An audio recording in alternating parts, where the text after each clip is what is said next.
Okay, while we're going to go over this in class, I want to give you a reference video that you can refer back to in case you forget things or don't take any notes during that class, because we're going to be actively doing things, so it can be, fast paced. So what I have here is a ping image of Mario on Yoshi, and so this is Photoshop. I'm in Photoshop, and whenever you see this checkerboard pattern, that means that there is transparency, right? That is how Photoshop tells you that there's a transparency, in case you haven't used Photoshop before, right? And we see this layers palette.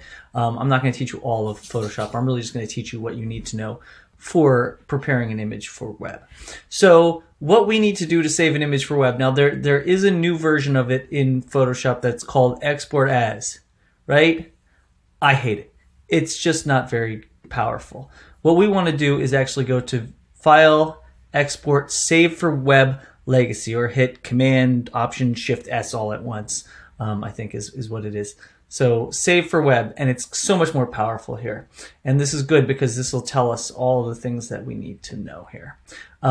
So again, there's all these file types that we have that we could prepare it for. So things that you really need to pay attention to are up here, and then down here in the bottom left, right, there's this where it says the file size. Images are so big, they take up so much of a web page, you really need to optimize so that you can get this file size down but still have the best quality image that you can have. So as far as changing file size, there's a couple ways we could do this. We could do it right here. So if I want an image and I only want it to be 600 by 600 pixels, right? I type that in, the image gets smaller, we see the reduction in file size, right? We want to make images as big as we need them and no more.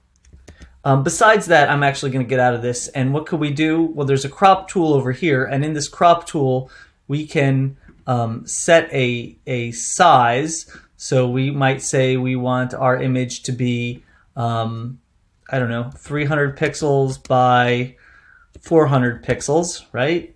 And then that way I'm getting rid of some of that edge. I just double click on it, and now I've changed it, because sometimes you need to actually change the crop aspect. So that you do with the crop tool, right? I'm just gonna go back in the history. Other way you can do this is go to image, image size, and here I want to be working in pixels, right? Because we're thinking in pixels on the web. We can ignore resolution when we're working in pixels. I can say 500 pixels, right? As long as these are locked, it will, and you have to have this resample checked. If you don't have this checked, it actually won't make the image any different in size. But then you can see the file reduction size and the dimensions do it. And then if you still needed to change the crop, the aspect ratio, if I go to canvas size, I'm going to switch to pixels, right? So all this is under the one file up there, right? And so I will say, let's anchor it there, and I'm going to say the width is now going to be 400, right? And I'll hit OK. I'll say proceed, right? And you'll see that it gets changed, right? So all of this exists under image size, and canvas size, okay? But I'm going to go back to our original and just leave it as at the size it is. So I'm going back to File, Save As. No, I'm not going to Save As. I'm sorry. I'm going to Export, Save for Web. And now we have to look at our things here. Now, it doesn't save SVGs. To save an SVG, you have to use Adobe Illustrator. And so we're not going to do that. We're likely just going to download SVGs and use them as is. We will look at this. So our first option is to have a GIF. And I told you GIF is best for flat graphics. And really, honestly, it doesn't look that bad, right? It's doing okay, but you see it only takes this many colors. It only takes 256 colors here. And so our file size is 181 K. Now, it's supposed to be non-lossy. They have a lossy thing. You can actually go ahead and add a little bit of lossiness, right, without really changing the look of it too bad. And you'll see, look, I reduced my file size to 96. That's great, right? I just cut it in half practically by adding a little bit of lossiness. I didn't get a lot of visual change. I think I can get away with that. I'm going to go back to nothing, though. One thing you need to know about GIFs, if you remember, their transparency is either off or on. And so we can't see it. It's actually right now this matte is set to white. So if I put this on a white background, you have to be cognizant when you're saving a GIF like this with transparency of what the background color is going to be. Because we can't see this little white fringe, but if I change this to black, notice what you see here, this like little black fringe all around it. It's because they can't do the half transparency that actually kind of gradually makes these edges. So it changes this matte to a color. So you have to be hyper aware of that when you're saving GIFs. Most of everything else here you can just leave as the defaults. Obviously you could turn off transparency. We probably wouldn't want to. You can even save file size by reducing the colors. Look, I'm down to 128 colors and I didn't really lose a lot of stuff. So if I take that, I add a little glossiness, right? Not really terrible change to the image, and I've got a smaller GIF, right? So again, optimizing is the name of the game when saving images for the web. Next, I'll go to JPEG.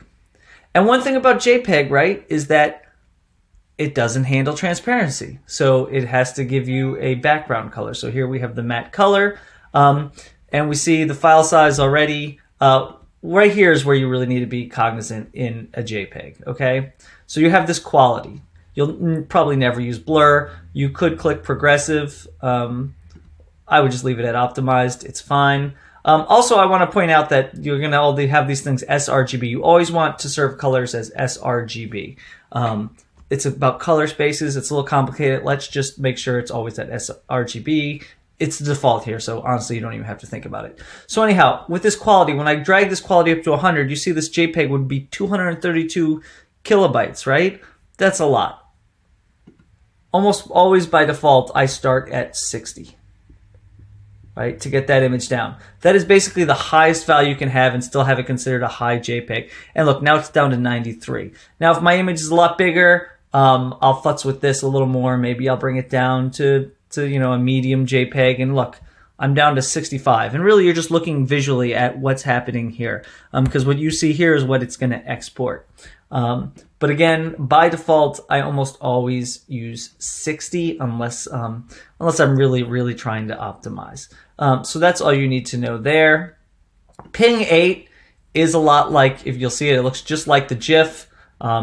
I'll change the matte to black because, again, it's the same exact thing going on. You will notice that the ping 8 is a little smaller.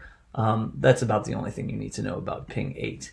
And then ping 24 is the highest quality, but also look over here. It's 597K.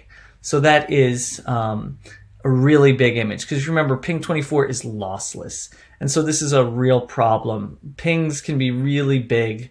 And so you have to fight that. So I'm going to go ahead and not save it at all, but you would just click save down here. I will point out, though, in this thing, I could have changed, I think I already said this in the beginning, right? I could have changed the image size down here. Right, you could do it by percent or do it by pixels. You'll probably do it by pixels. But to save this, all I do is click save, and it would be saved. But I'm going to cancel. And I'm going to go to my desktop, and here's the ping, the original ping that I had that I didn't even optimize with Photoshop. And so let's look at the file size. On a Mac, if you highlight a thing in Finder and hit Command-I, or if you Control-click on it and say Get Info, right, you'll be able to see the file size up in the top right. And this is getting a little cut off here, but it's 761 kilobytes. That is way too big, right? We don't want a giant image like that for someone to have to download. So what can you do to optimize this? Well, you can mosey. Now, I have a program on my computer to do this, but we don't have one in our Mac lab. So I'm just going to say optimize PNG. And you could probably click on any of these. I'll just click. You see I've already clicked on the first one. And this one just says, hey, drag your ping or JPEG file. So it'll actually optimize your JPEGs as well. I think JPEGs are easy enough to optimize on your own. Pings are not, however. So I uploaded it here. It says to me, look, it saved me 642 kilobytes. So let me go download this. So if you remember, we had an image that was 721 kilobytes. That's way too much. Well, now, if I look at the information of this one, it's 119 kilobytes, right? And, right, it looks just as good as the original. Here's the original. Here's this one. Barely any shift. Right, right? So obviously we want to serve the smallest file size. This is the most important thing about images, is optimizing. You absolutely have to do it. You can't just throw on a giant image because you will slow down everyone's download times and ruin your own server because you have to pay for your server and how much it does. So this is a good reference for you in case you need it. We're going to go over this in class.